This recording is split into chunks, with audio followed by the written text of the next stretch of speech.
The German officer placed my pistol on the table. He didn't say a word. He simply stared at me.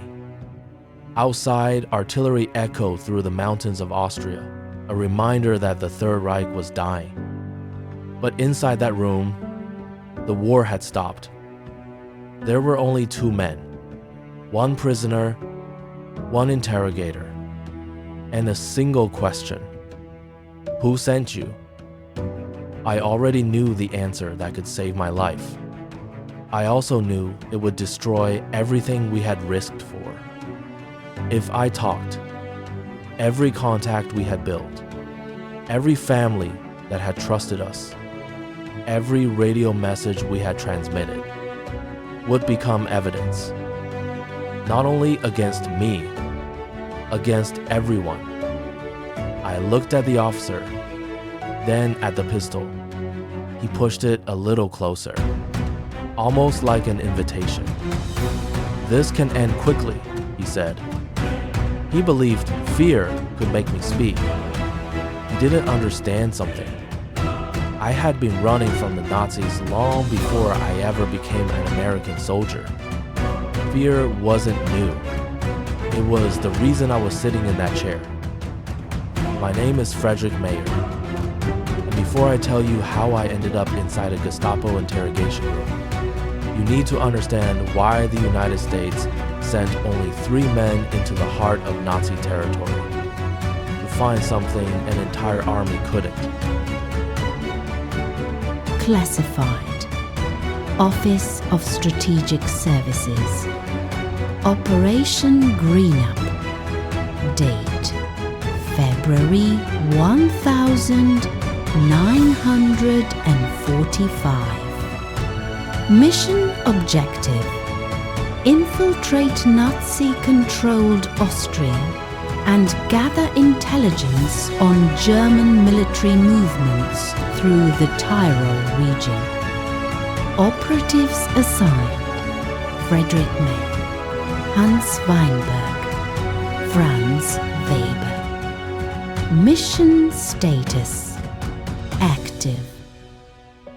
February 1945. Europe was collapsing. The Red Army was pushing relentlessly from the east. American and British forces were advancing from the west. Every newspaper spoke about Germany's inevitable defeat. But victory on a map didn't mean victory on the battlefield. Every day the Allies faced the same mystery. German divisions kept appearing where they weren't supposed to be. Fuel reached frontline units that should have been isolated. Supply trains crossed the Alps almost unnoticed. Bombs destroyed bridges. Railways were hit again and again. Yet somehow, the German war machine was still moving. Someone needed to find out how. Not from 30,000 feet in a bomber. Not through photographs, but from the ground, from inside Nazi territory. That's where we came in. The mission had no room for mistakes. There would be no rescue team waiting across the border, no emergency extraction, no reinforcements. If we disappeared, the war would simply continue without us. That was the nature of the Office of Strategic Services. We were expected to succeed quietly, or vanish completely. Months before crossing into Austria, we trained for a different kind of war. Not one fought with tanks, or artillery, or thousands of soldiers. We learned how to become invisible. Every habit had to change. How we walked, how we greeted strangers, how we held a cigarette, how long we looked someone in the eyes. An American soldier could survive making small mistakes.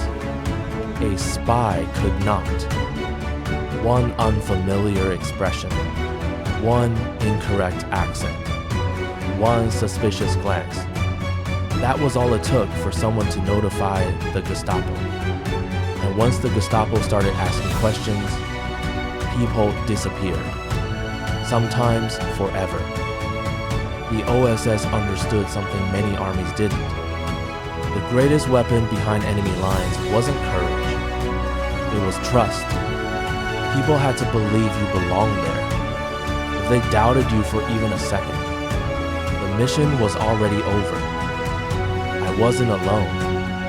Franz Weber would carry the radio that connected us to Allied headquarters. Every message he transmitted could save hundreds of lives, or expose our location. Radio signals were invisible, but German direction-finding units had become frighteningly efficient. The longer we transmitted, the closer they came. Then there was Franz Weber. Without Franz, Operation Greenup would probably never have happened. He knew every mountain trail, every isolated farmhouse, every village hidden among the valleys of Tyrol. More importantly, he knew the people. In occupied territory, a familiar face could open doors or close them forever. Together, we looked nothing like an elite military unit. 3 ordinary men, no medals, no special uniforms, no heroic speeches, just false identities, and one impossible assignment: cross into Nazi territory, stay alive, find the truth, and somehow get it back to the Allies. A few nights later, our journey began. The mountains were silent. Fresh snow covered every path leading toward Austria. Behind us lay the safety of Allied territory. Ahead lay a country where every church bell, every train station, and every police checkpoint could become the place where our mission ended. No one spoke. There was nothing left to say. Every one of us already understood the risk. Once we crossed that border, history would never know our names if we failed. The border disappeared behind us before sunrise. There was no sign welcoming us to Austria. No checkpoint, no fence, only endless mountains covered in snow. It would have been beautiful if every shadow didn't carry the possibility of death. We moved slowly, not because of the cold, because every footprint we left behind was a trail leading straight to us. Franz walked ahead. He barely looked at the map. He didn't need one. These mountains had been his home long before they became Hitler's fortress. Every few minutes he stopped, not to rest, to listen. The mountains speak. Snow breaks differently beneath a deer than beneath a soldier. A distant engine echoes longer in frozen valleys. Even silence has a sound, and Franz understood all of it. Hours passed without seeing another human being. Then, we found the first sign that reminded us we were no longer alone. Fresh boot prints. Not ours. German military issue. Still sharp in the snow. Someone had crossed the trail only a few hours before. Nobody spoke. We didn't have to. The message was obvious. We weren't hunting the enemy anymore. We had entered his territory. By late afternoon, we reached a small cabin hidden between pine trees. From the outside, it looked abandoned. Inside, a family was waiting. They never asked our names. We never asked theirs. The fewer secrets people carried, the longer they survived. The old man pointed toward the stove. His wife silently placed warm soup on the table. No words, no questions, only trust. Years later, I would realize something. That family accepted a greater risk than we did. If the Gestapo discovered they had sheltered American agents, they wouldn't face prison. they would face execution. Yet they opened their door anyway. War has a strange way of revealing courage. Sometimes, the bravest person in the room isn't carrying a weapon. That night, Hans assembled the radio for the first time. Every piece had been hidden separately. Battery, antenna, crystal, transmitter. Nothing about it looked extraordinary. Yet that small machine connected us directly to Allied headquarters hundreds of miles away. It also announced our presence to every German radio detection unit within range. Hans looked at me. 1 minute. That was our rule. Transmit, then disappear. Never stay long enough to become a target. The signal left the cabin. Invisible. Crossing mountains. Crossing borders. Carrying information that could influence the movement of entire Allied armies. Then, Hans switched everything off. We waited. 30 seconds. 1 minute. 2 minutes. Nothing. No trucks. No dogs. No voices. Only the wind outside. For now, we were still ghosts. OSS Headquarters to Greenup Team. Transmission received.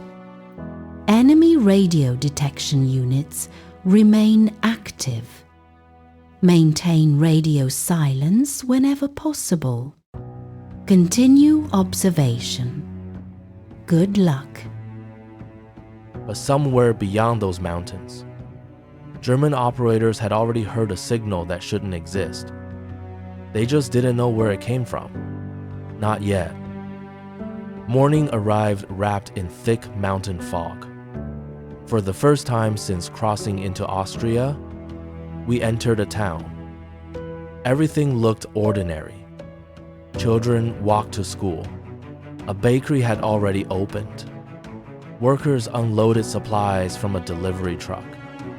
If someone had taken a photograph that morning, it would have looked like any other village in Europe. But war has a way of hiding itself behind ordinary faces. Every person we passed could become our greatest ally, or the reason we disappeared forever. Franz lowered his voice. Don't look at the soldiers. It sounded strange. Every instinct tells you to watch the danger. But experienced spies know something different. People notice those who are watching them.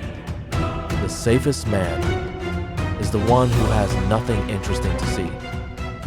So we walked, slowly, calmly, like three ordinary civilians with ordinary lives. Inside, my heart was beating so hard I could almost hear it. Then we reached the railway station. That was why we had come. From a distance, it looked insignificant. A few freight cars, some repair crews, nothing unusual. But we didn't care about what was standing still. We cared about what kept moving. Hour after hour, military trains crossed the valley. Fuel, artillery, armored vehicles. Entire columns disappeared into tunnels carved deep inside the mountains. The Allies knew Germany was moving something important. Now we finally understood how. The rail network through Tyrol had become one of Hitler's last lifelines. Destroying the wrong bridge wouldn't stop it. Bombing the wrong tunnel would waste hundreds of aircraft. What the Allied command needed was precision. And precision could only come from someone standing exactly where we were. That afternoon, Hans prepared another radio transmission. This one would be longer. Long enough to report train schedules, cargo estimates, and troop movements. Long enough to become dangerous. He unfolded the antenna inside an abandoned barn. I stood outside watching the road. Every passing wagon sounded like a military patrol. Every barking dog made us freeze. Hans finished writing the coded message. He looked at me. Ready? I nodded. The transmitter came alive. A faint hum filled the room. Invisible waves crossed the mountains, carrying information that could change the next Allied bombing mission. 30 seconds, 40, 50, 1 minute. Hans immediately shut everything down. Silence. We waited. Nothing happened. We smiled. Too early. Because nearly 15 kilometers away, inside a German communication station, a radio operator had just removed his headphones. He looked at a map, picked up a pencil, and quietly marked a circle over the Tyrol region. He didn't know our names. He didn't know where we were hiding. But for the first time, he knew someone was out there. And from that moment on, the hunt had begun. The next 3 days followed the same pattern. Wake before sunrise. Observe. Disappear. Report. Move. Never stay in the same place twice. At first, it almost felt routine. That was the most dangerous moment of all. War punishes confidence. The more comfortable you become, the easier it is to make a mistake. Every morning we blended into the streets. Every afternoon we watched trains arrive from Germany. Every evening we disappeared back into the mountains.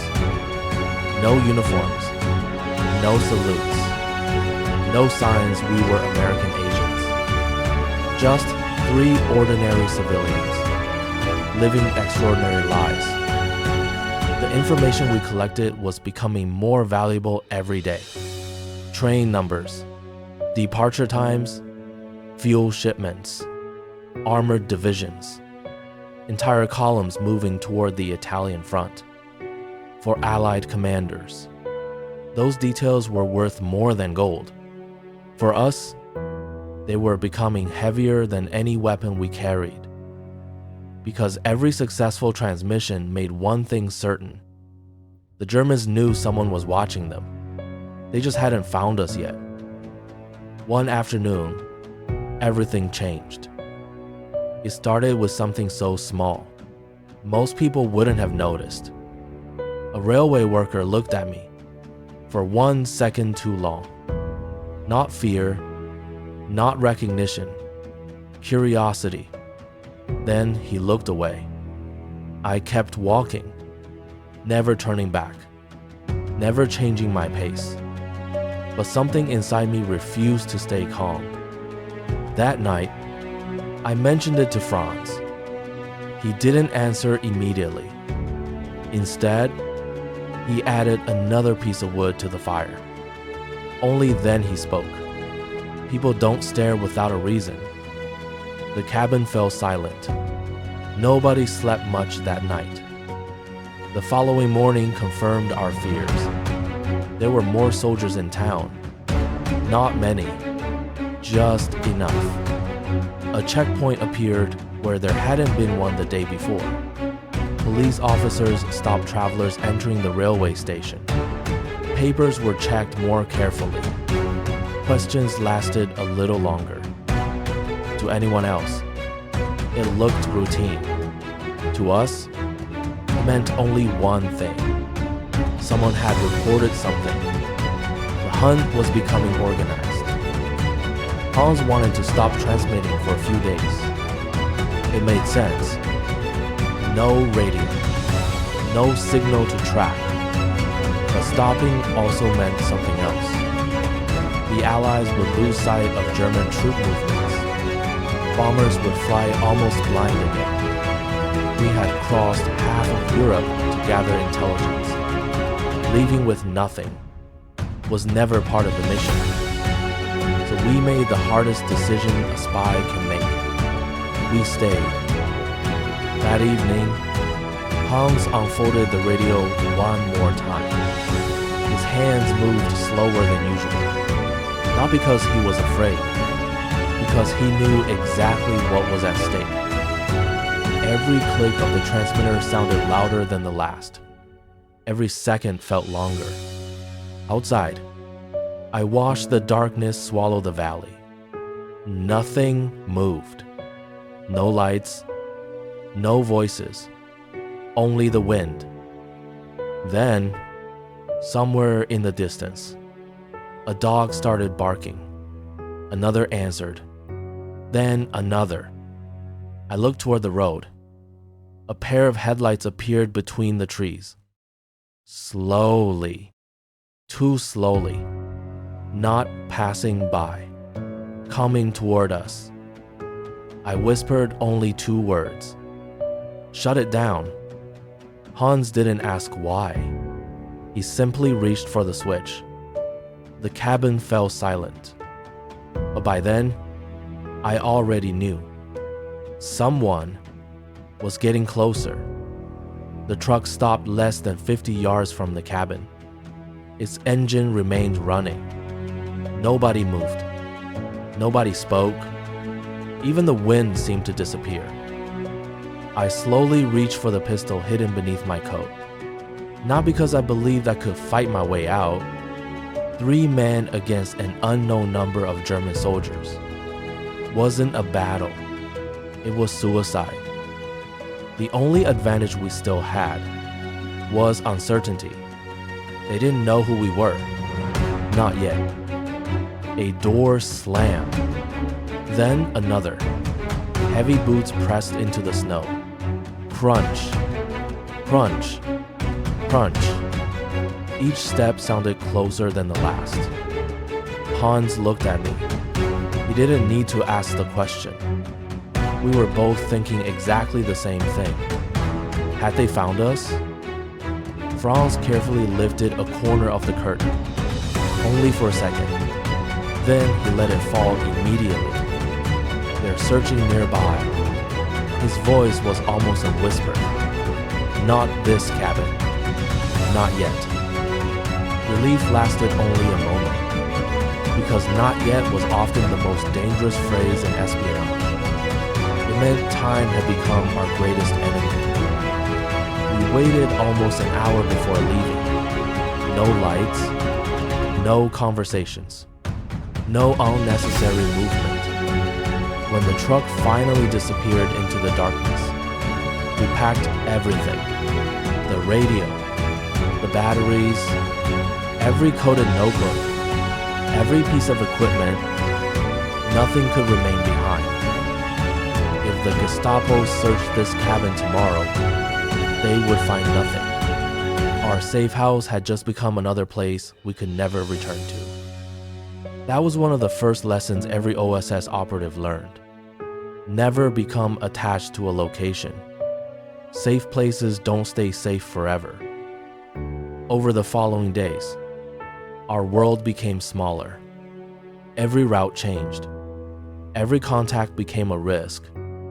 The people who had welcomed us into their homes could no longer know where we were. Not because we stopped trusting them, because we wanted them to survive. The less they knew, the less they could reveal under interrogation. That decision saved lives. Even though none of us realized it at the time, then something happened that none of us expected.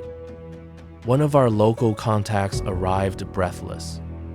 He had walked for hours through the mountains. His face was pale. He closed the door behind him and spoke only one sentence. They're asking about a German-speaking stranger. The room fell silent. There were thousands of German-speaking men in Austria, but only one had recently appeared out of nowhere, asking questions about military trains. That stranger was me. For the first time since crossing the border, the mission changed completely. We were no longer invisible. Somewhere, someone had connected the pieces. Maybe it was a railway worker, maybe a police officer, maybe someone who simply remembered my face.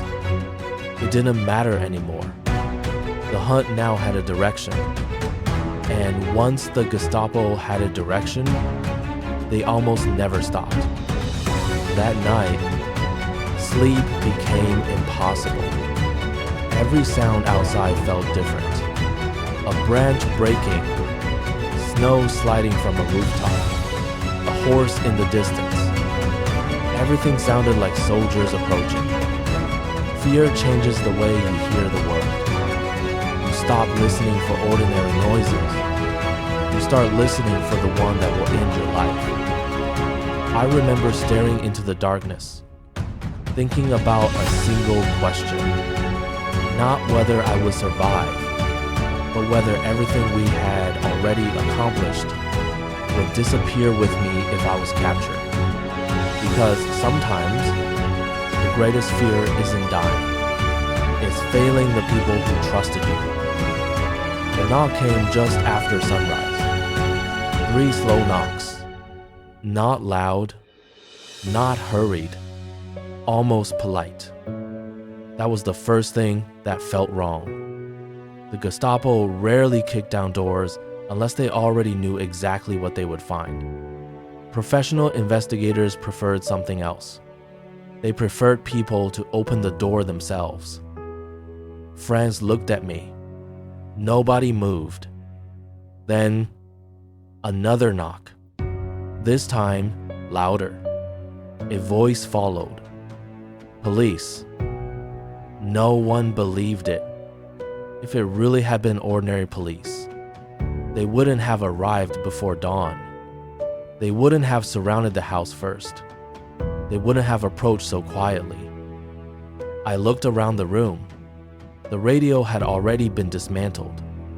The coded papers were gone. There was almost nothing left to connect us to the OSS. Almost. Sometimes, almost is enough. The door opened. Cold air rushed inside.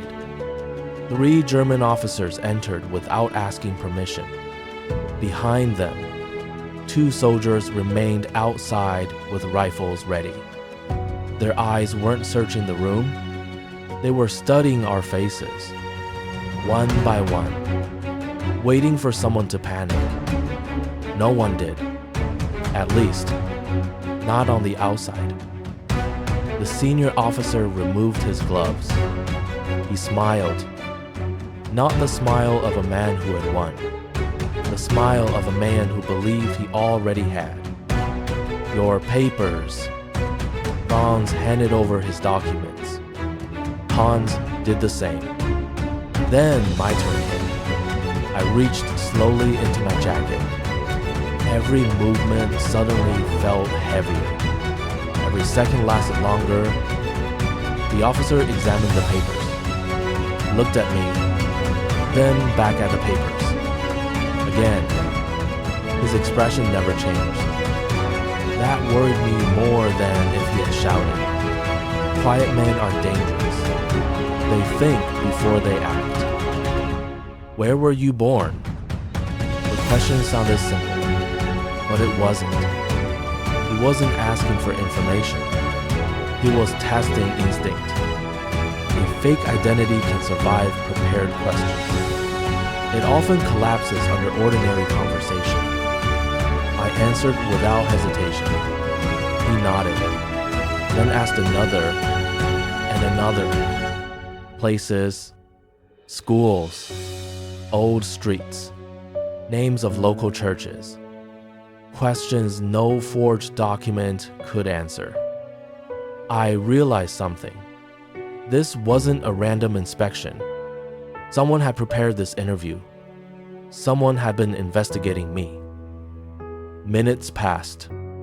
Then, the officer closed my papers, placed them carefully on the table, looked directly into my eyes, and quietly said, "Mr. Mayer, not the name on my false documents, my real name." For a brief second, The room disappeared. Every backup plan, every escape route, every lie we had rehearsed, gone. Somewhere, someone had uncovered my identity. The mission had just changed forever. Priority report. Operative Frederick Mayer has been captured. Mission status: critical.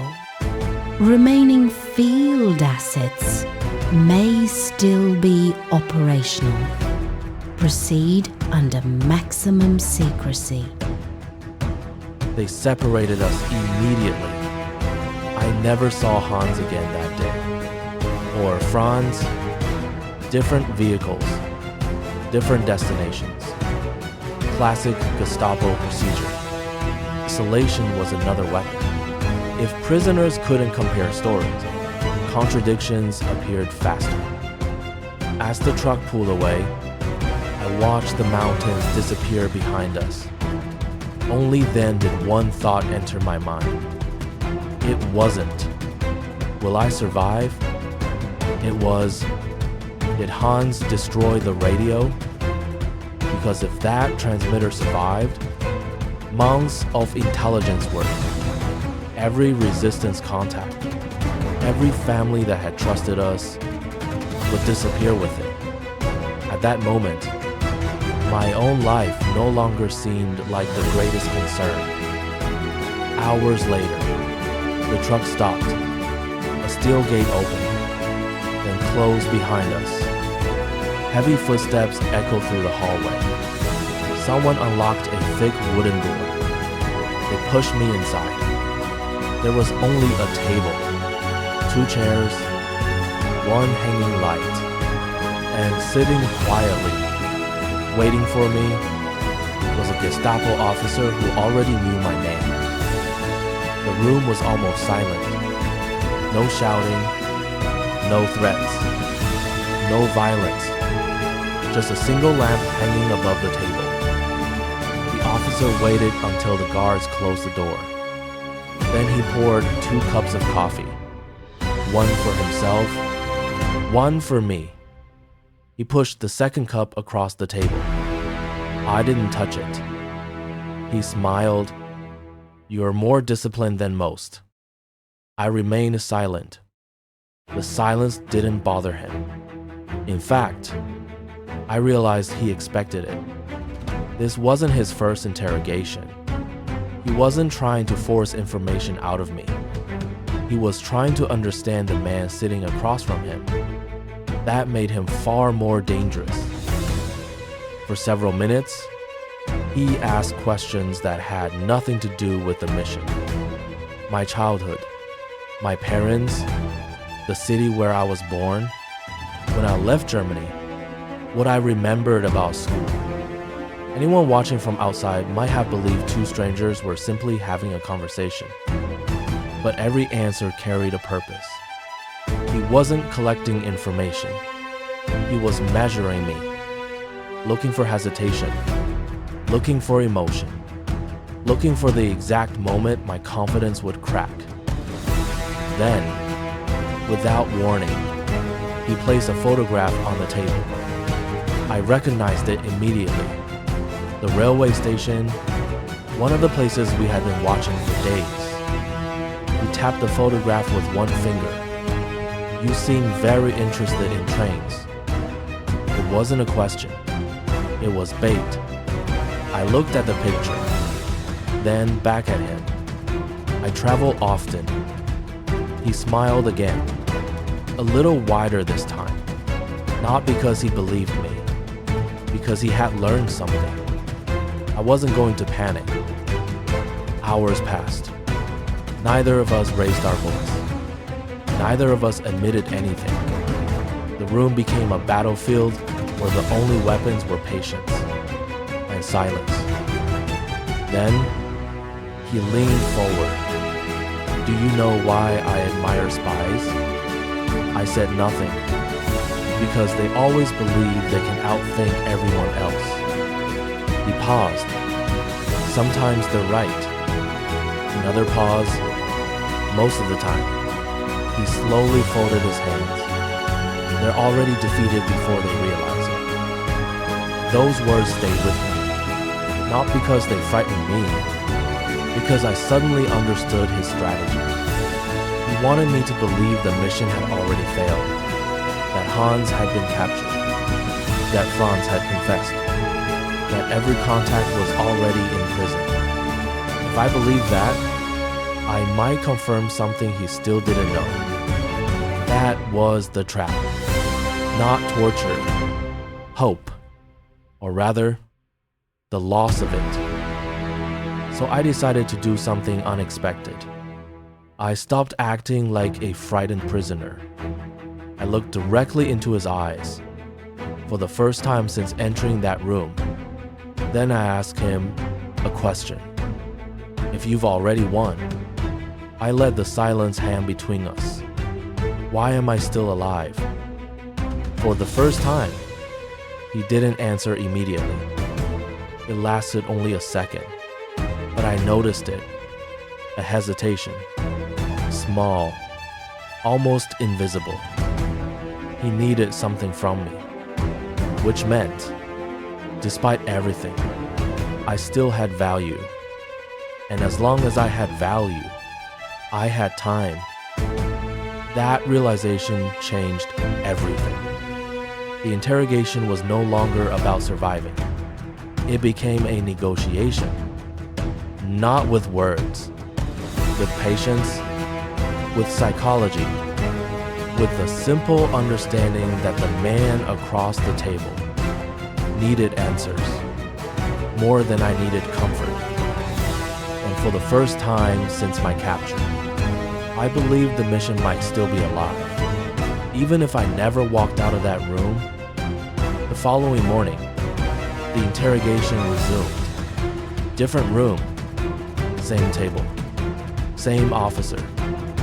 But something had changed. He no longer asked about my identity. He already knew who I was. Now, he wanted to know why I had come.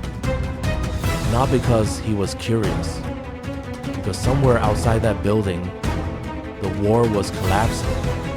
American forces were advancing faster every day. The Soviet army was closing in from the east. Even inside Gestapo headquarters, people had started whispering. No one said it out loud, but everyone knew. Germany was losing. He unfolded a military map across the table. Red circles marked railway lines, mountain passes, bridges, supply depots. Then he asked quietly, "Which one were you reporting?" I looked at the map.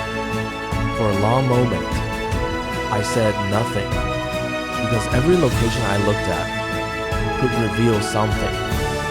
Silence remained my strongest weapon. The officer sighed and rolled the map closed. Then he surprised me. "Do you know what happens when this war ends?" It wasn't an interrogation anymore. It was a conversation. Or at least, he wanted me to believe it was. Berlin will fall. Hitler will disappear. The newspapers will print new headlines. He leaned back. "But men like you," he paused. "Men like me." Another pause. "We'll still have to live with what we did." For the first time, I saw something unexpected. Not fear. Fatigue. The confidence I had seen the day before was beginning to disappear. Even the Gestapo knew the end was approaching. The only question left was how many people would die before it arrived. That thought stayed with me, because suddenly, the mission was no longer just about intelligence. It had become something else. If there was any chance at all, to stop unnecessary fighting, I had to take it. Not for myself, not for the OSS, for the civilians trapped between two collapsing armies. Over the next hours, the conversations changed. The officer still asked questions.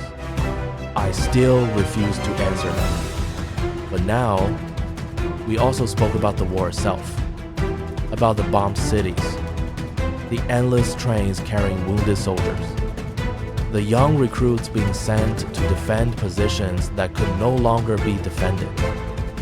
For the first time, the man across the table stopped sounding like an interrogator. He sounded like someone trying to understand how history has slipped beyond anyone's control. That was the moment I realized something. The Germans still had weapons. They still had soldiers. They still had prisons. But something far more important was disappearing. There is certainty, and when certainty disappears, people begin making decisions they never would have considered before. That realization would lead to one of the most extraordinary chapters of Operation Greenup. Not with bullets, not with explosions, but with words. Words that would help change the fate of an entire city. Days passed. Then one morning, everything changed. The officer entered the room carrying a folded map. This time, he didn't sit down immediately. He stood by the window, looking toward the mountains. Without turning around, he spoke. The Americans are closer than we expected. I said nothing.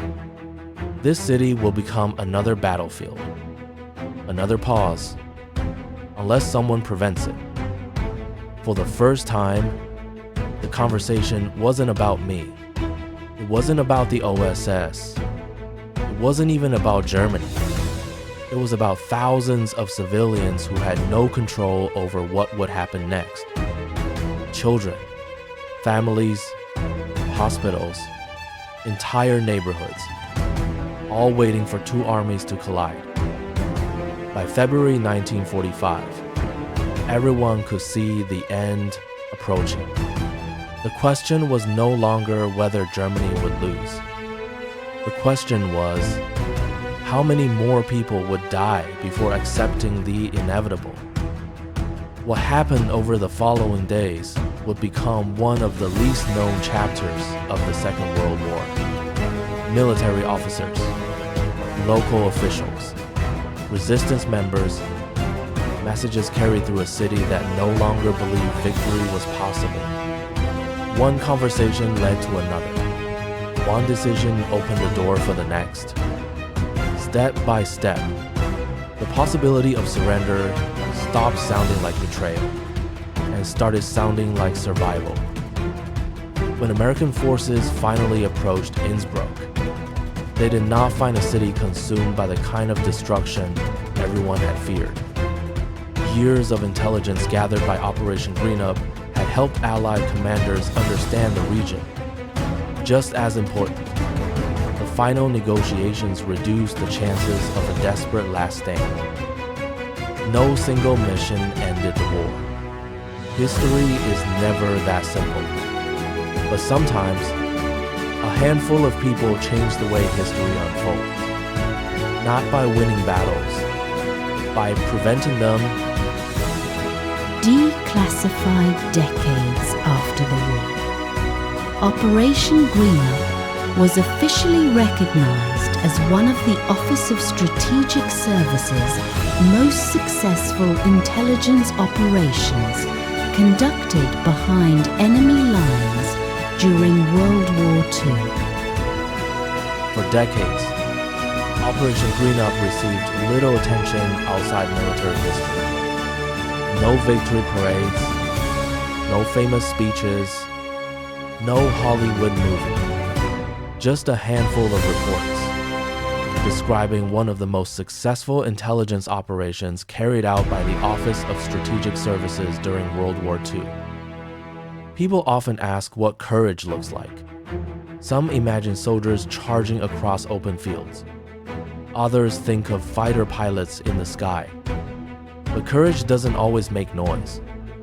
Sometimes, it crosses a mountain at night, speaks in whispers, lives under a false name, and trusts that history will eventually remember the truth.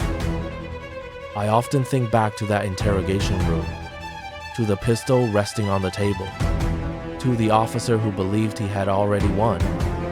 He never understood something. The mission had never depended on one man. Not on me, not on Hans, not on Franz. It depended on an idea that even in the darkest days of war, truth could travel farther than fear. And sometimes, 3 ordinary men can change the fate of thousands. Operation Greenup was real. The names were real. The risks were real. And for decades, their story remained almost forgotten. Until now. If you enjoyed this documentary, subscribe to Echoes of Valor so you don't miss our next true World War II story. Leave a like if this mission surprised you, and tell us in the comments, would you have accepted a mission knowing your government might never publicly recognize your sacrifice? You'll also find carefully selected World War II books, documentaries, maps, and military collectibles in the description below. Every purchase made through our Amazon links helps support future documentaries at no extra cost to you. Thank you for watching. And until next time, this is Echoes of Valor.